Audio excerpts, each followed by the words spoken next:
A temperatura entre Israel e Irã sobe com a possibilidade da entrada dos Estados Unidos no conflito. Mas o presidente Donald Trump afirma que Teherã procurou os americanos para negociar. Ele talvez aceite a conversa e não descarta um acordo. Sobre a guerra, nosso entrevistado agora é o professor de Relações Internacionais, Carlos Gustavo Pódio, do Berea College do Kentucky, nos Estados Unidos. Sempre uma honra te receber aqui, professor. Bem-vindo, boa noite. Boa noite, prazer sempre conversar com vocês, quem não assiste aí pela Jovem Pan. Prazer é nosso. Pô, eu sempre digo, né, professor, além de especialista nessa área, o senhor mora nos Estados Unidos e tem uma visão que aqui no Brasil nós não temos.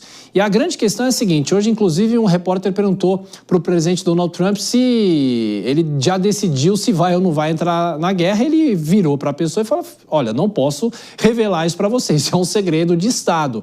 Agora, eu começo perguntando para o senhor o seguinte, quais são, na avaliação do senhor, as reais chances do presidente Donald Trump entrar nesse conflito, apesar dele já estar falando em questões diplomáticas, e agora há pouco, inclusive, o presidente da Rússia chegou a falar que existe também a possibilidade dele tentar ajudar na questão diplomática desse conflito, professor.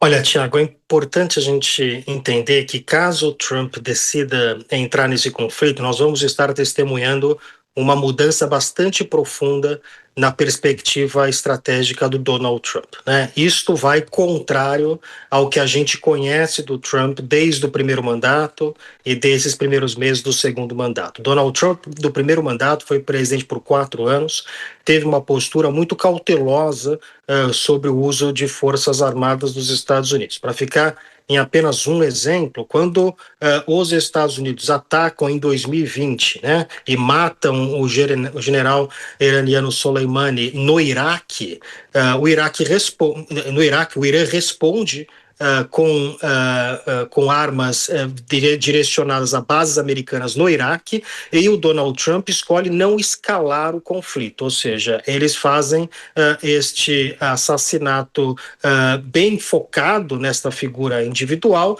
e escolhe não expandir o conflito, né? E, portanto, demonstrou aí uma postura muito cautelosa. Isso a gente pode olhar como exemplo outras formas com que o Donald Trump agiu externamente. Ele, conhecidamente, ele prefere sempre utilizar a ferramenta econômica, né? Ele utiliza de forma muito agressiva a questão de tarifas, por exemplo, mas a questão de poder militar é algo que o Donald Trump não tem utilizado muito. Mais do que isso, no governo dele, nesse segundo mandato, ele está cercado de pessoas que são muito mais contrárias a qualquer intervenção no Irã do que no primeiro mandato. Para ficar apenas em um exemplo, o seu vice-presidente. O vice-presidente do Trump do primeiro mandato foi o Mike Pence. Mike Pence está agora nas redes sociais defendendo que os Estados Unidos devem atacar o Irã. O atual presidente, o J.D. Vance, ele é conhecido por uma postura muito mais isolacionista nesse sentido. Então, o Trump teria que primeiro vencer uma resistência interna e, em segundo, a partir do momento que se ele fizer essa intervenção, nós estaremos testemunhando aí uma nova fase em termos de política externa da abordagem do Donald Trump. Professor, vou chamar os nossos comentaristas. Dora Kramer faz a próxima questão. Professor Carlos Pódio, diretamente dos Estados Unidos. Dora. Boa noite, professor. Na cena que a gente tem hoje, o senhor diria o quê? Que os Estados Unidos estão mais perto do ataque ou mais perto da negociação?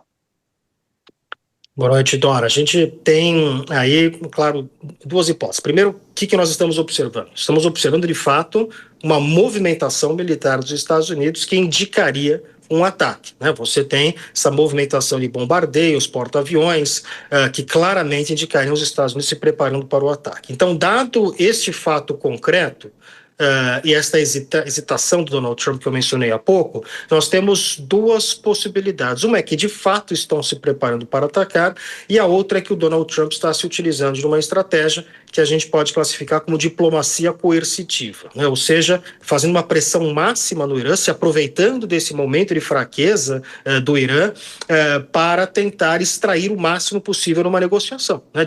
Pedir, por exemplo, uma rendição incondicional. O problema é que o próprio Ayatollah já disse hoje pela manhã que não aceita uma rendição incondicional, né? Então isso complica um pouco os planos de uma diplomacia nesse momento. A única pessoa que tem que decidir se vai ou não atacar o Irã nesse momento é o Donald Trump. Por isso que é importante a gente entender esse contexto que eu dei na minha resposta ao Tiago, que é entender primeiro o processo de raciocínio do Donald Trump, que é alguém muito cauteloso no uso de força militar, que prefere não escalar quando envolve conflitos militares, e cercado por assessores que têm uma perspectiva também muito ambígua e, no mínimo, uma perspectiva contrária a essa intervenção no Irã, né? Gente, por exemplo, que apoia o movimento trumpista, deputados, inclusive, que são contrários a este envolvimento no Irã. Então, ele teria, o que a gente está vendo, inclusive, no campo retórico, no campo de narrativa, é o Donald Trump enfrentando essas pessoas, né? Então, tudo indica que ele está construindo aí, preparando o terreno para um possível ataque. Agora, esta é uma decisão, está tudo preparado, falta apenas o Donald Trump dar esta ordem.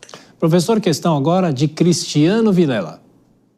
Professor, boa noite. Professor, pegando um gancho agora nessa última parte da sua fala, onde o presidente Donald Trump estaria se preparando em termos de discurso para um ataque, caso esse ataque não ocorra e mais uma vez seja mais uma das falas do presidente americano que caminha para um lado, mas que acaba não colocando em prática aquilo que eventualmente diz.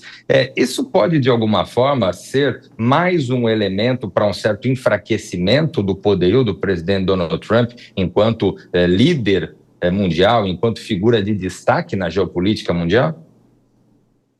Boa noite, Cristiano. De fato, se a gente olhar o padrão do Donald Trump, dos 4 anos do primeiro mandato e dos primeiros meses desse segundo mandato, que a gente vê, tem até estudos sobre isso, que mostram que ele é muito profícuo nas questões de ameaça retórica, né, de ameaça no Twitter, e fez diversas ameaças, vou destruir, vai sofrer o maior custo da sua vida, etc. E no fim das contas ele acaba não fazendo nada, né? Isso é um padrão, de fato, do Donald Trump, que a gente tem observado, isso é estudado, há dados que comprovam isso, né? Então, portanto, se a gente for esperar que por isso que eu digo que vai ser a mudança de paradigma. Se a gente esperar que siga o padrão é esse. O Donald Trump fazendo grandes ameaças, mas na hora das coisas de fato tem que acontecer, a gente não vê nada efetivamente acontecendo, né? Então, a grande questão é se alguma coisa mudou neste momento. O que a gente tem visto, se a gente lê hoje, por exemplo, jornais americanos, a gente vê um Donald Trump quase que arrastado para essa guerra pelo Benjamin Netanyahu. Desde o começo, o Trump não tinha interesse nessa guerra, não queria que Israel tivesse atacado o Irã, e o Netanyahu foi tomando as ações, quase que levando a reboque os Estados Unidos. A grande questão é se vão levar a reboque agora os Estados Unidos a fazer algum tipo de ataque. Professor, para a gente fechar, eu na primeira pergunta falei sobre Vladimir Putin, se a Rússia poderia ou não ajudar nessas negociações, mas agora nós temos uma outra informação que o presidente Vladimir Putin afirmou que o Irã, o principal aliado no Oriente Médio, não solicitou ajuda militar à Rússia em meio a esse conflito sem precedentes entre a República Islâmica e Israel. Essa declaração veio depois de uma entrevista com meios de comunicação internacionais em São Petersburgo.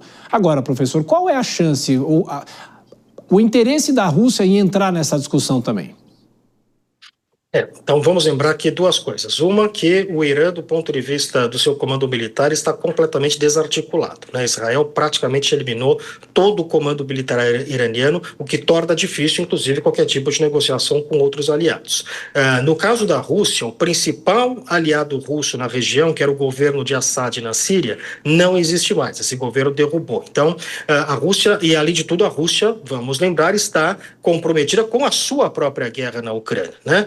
Nesse momento que nós estamos falando aqui, a Ucrânia está sendo bombardeada. Enquanto Teherã e Tel Aviv trocavam mísseis, Rússia estava mandando bomba em Kiev, na Ucrânia. Então, a Rússia já está mobilizada, em certa medida, numa guerra em que ela tem que colocar os recursos nesse seu interesse imediato. Portanto, as capacidades da Rússia de ter algum tipo de influência aqui ficam muito limitadas, para além da questão retórica, né? E não me parece que a Rússia tenha um interesse muito grande em ajudar o Irã neste momento, ainda mais se perceber que o Irã, como tem demonstrado claramente, está muito frágil, muito fraco. Uma coisa que chama atenção nesta guerra é que a decisão, a gente está discutindo aqui se o Trump vai atacar, não vai atacar, e o que Israel e os Estados Unidos decidirem vai acontecer, né? Porque o Irã parece não ter capacidade nenhuma de defesa, tamanha destruição que foi feita por Israel, tanto de recursos humanos quanto de recursos materiais, né? Os recursos de defesa do Irã.